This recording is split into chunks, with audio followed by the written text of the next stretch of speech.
Allez, on va aujourd'hui parler de la SCI et en particulier de la gestion de l'apport qu'on met sur un projet immobilier quand on investit avec une SCI. Et là, il y a deux façons de faire. Soit la SCI a déjà de la trésorerie et vous pouvez jouer sur la trésorerie déjà accumulée au sein de la SCI pour mettre de l'apport sur un nouveau projet immobilier.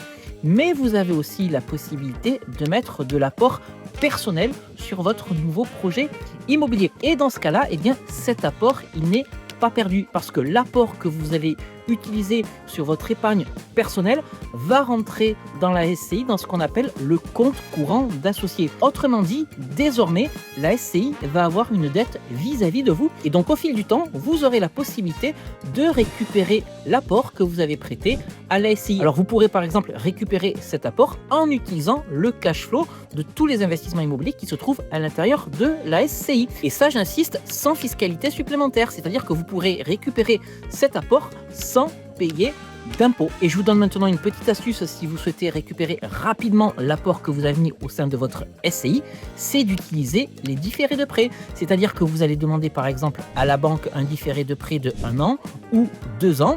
Et une fois que les travaux seront terminés, ça va vous permettre de récupérer des loyers pleins, ce qui va vous permettre de vous constituer une épargne. Et l'épargne que vous aurez constituée au sein de votre SCI vous permettra de vous rembourser ensuite.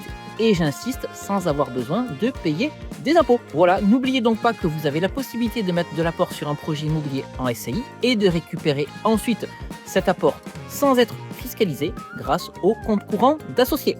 Si cette vidéo vous a plu, comme d'habitude, n'hésitez pas à la liker et à vous abonner.